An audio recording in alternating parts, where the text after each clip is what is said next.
Hey everybody, it's Emil Mirame, your favorite 50% fanboy, 50% genius indie VTuber. I'm also known as C9X, and welcome back to Snowbreak Containment Zone, or as I would like to call it, Snowbreak Gooning Zone. So, Defiant Bloom is still ongoing, has 10 days left. Today we're going to be focusing on Virtuous Holiday, which from the looks of it is like a beach anime filler episode. But before that, let's get to the base because I was gonna show some stuff off, but I forgot. So yeah, we're gonna do this first. I feel like we might be able to learn more about the characters before we get to see them in the story. Because Moxer, we actually haven't seen her yet in the main story. I think we've seen her like once, but briefly. So maybe we'll get to learn about her and the other characters more. And I'd also like to get rid of stuff before I forget. So as always, grab a snack or a drink, ideally water, because that's what's best for you. And yeah, check your posture, and let's get into it. Oh, and if you're watching on Twitch, if you watch for a certain amount of time, I don't remember how long, you can get different rewards. So if you're watching on Twitch, keep watching. Ideally watch me, because I promise I'm 100% funny and original. And I need the view count. I need the haha funny internet numbers. And if you're on YouTube, then you can stay on YouTube if you don't play the game, or if you're watching from the future, that wouldn't matter. Or yeah, just come watch on Twitch if you're on YouTube. Yeah. Okay, anyway, Solitary Tears. I just finished visiting the flea market in the afternoon when I spotted a familiar figure at the fork in the road. Looks like it's time to say goodbye. I thought you could just stay like this forever, even though you were run down. Let's walk over and say hello.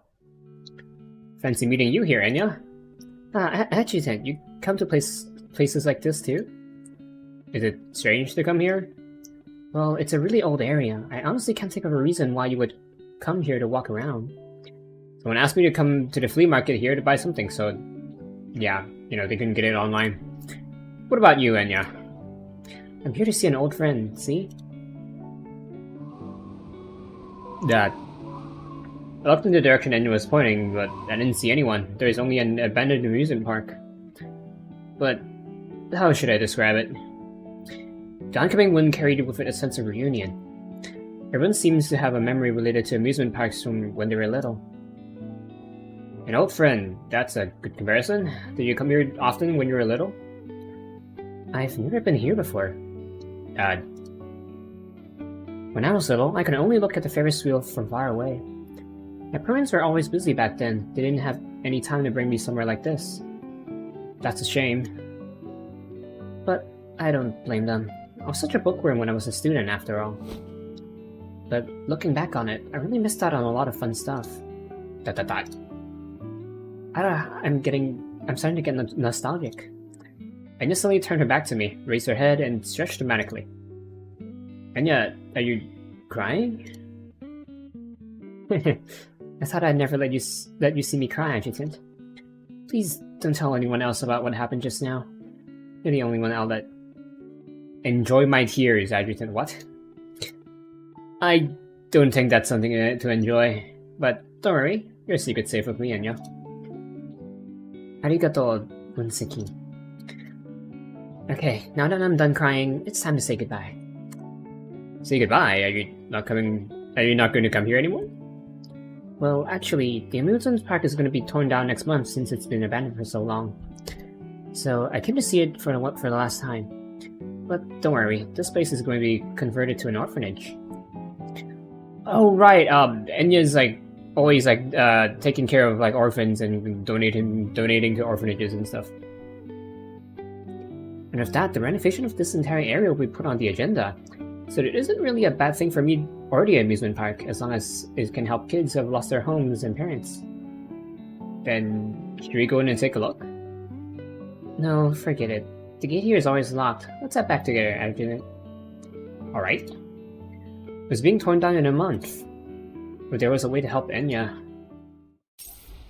Oh, that might be what's coming up in the other affinity stories. But that's nice. Short, but it's sweet. Next we have Lyfe. I do have stuff to give her, so let's give them to her when we're in her room. So, yeah, sign us now. Midnight. I lay in the unfamiliar bed, memories flashing before my eyes like a movie. Kuru, Yeru's, Yalu Island, the 5th Research Institute. Finally, it frozen an image from before any of that ever happened. It was my and Lyfe's story. Great job, everyone. I'm treating you all today. Adjutant, did I do a good job today? Yeah, you and Lyfe make a great team. The Heimdall Force did an excellent job on the mission, dealing hefty damage to the Titan, Hela. Even though Hela wasn't completely eliminated, no one on the Force was injured, and we had achieved the mission goal. It was nearly perfect. Oh, where is this then? It's sometime. No, the big one is hold on. What's her name? Ymir. What's Hela? I forgot. I don't remember if we've met the Titan Hela yet. Why can you just compliment me? You're so stingy, Adjutant. ... Hela got away because of my mistake. You're standing right in front of it, so you got hit the most. It's natural that your aim would be off. Don't be so hard on yourself. Hela was already seriously injured, and there are no signs of more Titans arriving. Hitting it would have destroyed it. Halfway through saying this, Lyfe glanced around everyone's expressions, and once again, nodding her head. Sorry, I want to be alone for a bit. Without giving anyone the chance to respond, she bowed her head and quickly exited the hall. Same old Lyfe. In one way or another, the descent had another effect on all of the Heimdall Force operatives' lives, including my own. And out of all of us, Lyfe was probably affected the most. Everything she'd earned as a champion was destroyed in the very competition that belonged to her. So, whenever she displayed a nicely hatred for the Titans, whenever she set high, nearly harsh expectations for herself, it was difficult for me to talk her out of it.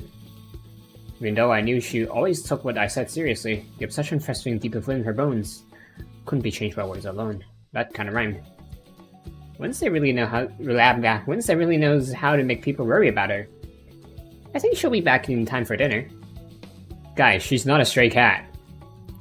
I stared at the hall entrance Lyfe had left through, finally shaking my head. SMH, we can't leave things like this. As for the celebration, as for the celebration party, I'll have to take a rain check. After persuading convincing Fenny and Frydia, I was finally able to leave the base and search for Lyfe after she departed. After roughly guessing the direction she took off in, I quickly made my way through the company hallways. Turning a corner, I almost bumped into someone who appeared out of nowhere. Ah! With a surprised gasp, a stack of papers flew out of the person's hands and scattered in the air. Fortunately, it was someone I knew. I should have given her a high fish force then. Adjutant, running in the hallway is dangerous. Come in. I helped Caroline pick up the fallen documents, but I couldn't stop myself from glancing behind her. What are you looking for? Lyfe. Why don't you just ask her where she is? You're acting like your cat ran away or something. It's complicated. Anyway, did you see her? Chotto matte ne. Caroline turned on the tablet she was holding, tapped the screen a few times, and looked back up at me. Mitsuketa. Mite. She left the company and is headed for Gate 7. The tablet displayed footage from the company's surveillance cameras. Just like Caroline said, Lyfe had left the grounds. You can access the company's surveillance system? I'm an intelligence officer. Don't underestimate my intel work. Intel network? What are you on about? Anyway,